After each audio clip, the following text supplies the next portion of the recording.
राधे राधे। गुरु की महिमा। नारद मुनि ने कैसे पाया अपने गुरु को। एक बार की बात है कि नारद जी विष्णु भगवान जी से मिलने गए। भगवान ने उनका बहुत सम्मान किया। जब नारद जी वापस गए तो विष्णु जी ने कहा, हे लक्ष्मी, जिस स्थान पर नारद जी थे उस स्थान को गाय के गोबर से लीप दो। जब विष्णु जी यह बात कर रहे थे तब नारद जी बाहर ही खड़े थे। तब उन्होंने सुन लिया और वापस आ गए और विष्णु भगवान जी से पूछा, हे भगवान, जब मैं आया तो आपने मेरा खूब सम्मान किया था, पर जब मैं जा रहा था तो आपने लक्ष्मी जी से यह क्यों कहा कि जिस स्थान पर नारद बैठा था उस स्थान को गोबर से लीप दो। भगवान ने कहा, हे नारद, मैंने आपका सम्मान इसलिए किया क्योंकि आप देव ऋषि हैं, और मैंने देवी लक्ष्मी से ऐसा इसलिए कहा क्योंकि आप कोई गुरु नहीं है, आप निगुरे हैं। जिस स्थान पर कोई निगुरा बैठ जाता है वो स्थान गंदा हो जाता है। यह सुनकर नारद जी ने कहा, भगवान, आपकी बात सत्य है, पर मैं गुरु किसे बनाऊं। नारायण बोले, हे नारद, धरती पर चले जाओ, जो व्यक्ति सबसे पहले मिले उसे अपना गुरु मान लो। नारद जी ने प्रणाम किया और चले गए। जब नारद जी धरती पर आए तो उन्हें सबसे पहले एक मछली पकड़ने वाला एक मछुआरा मिला। नारद जी वापस नारायण के पास चले गए और कहा, महाराज, वो मछुआरा तो कुछ भी नहीं जानता, मैं उसे गुरु कैसे मान सकता हूँ। यह सुनकर भगवान ने कहा, नारद जी, अपना प्रण पूरा करो। नारद जी वापस आए और मछुआरे से कहा, मेरे गुरु बन जाओ। पहले तो मछुआरा नहीं माना, बाद में बहुत मनाने पर मान गया।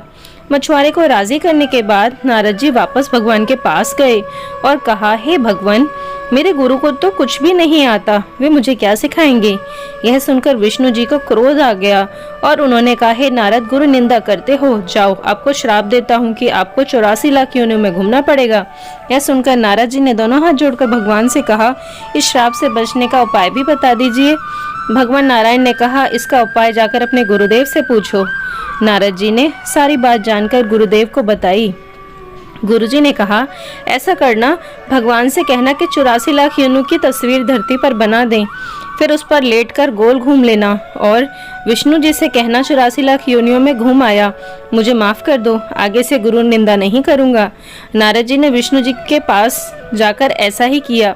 उन्होंने कहा, 84 लाख योनियां धरती पर बना दो और फिर उन पर लेटकर घूम लिए और कहा, नारायण, मुझे माफ कीजिए, आगे से कभी गुरु निंदा नहीं करूंगा। यह सुनकर विष्णु जी ने कहा, देखा, जिस गुरु की निंदा कर रहे थे उसी ने मेरे श्राप से बचा लिया। नारद जी, गुरु की महिमा अपरंपार है। गुरु गुंगे गुरु बावरे, गुरु के रहिए दास, गुरु जो भेजे नरक को, स्वर्ग की रखिए आस। गुरु चाहे गूंगा हो, चाहे गुरु बाबरा हो, पागल हो, गुरु के हमेशा दास रहना चाहिए। गुरु यदि नरक भेजे तब भी शिष्य को यह इच्छा करनी चाहिए कि मुझे स्वर्ग प्राप्त होगा, अर्थात इसमें हमारा कल्याण ही होगा। यदि शिष्य को गुरु पर पूर्ण विश्वास हो तो उसका बुरा स्वयं गुरु भी नहीं कर सकते। गुरु वचन पर तो विश्वास रखने वाले का उद्धार निश्चित है। जय जय श्री राधे।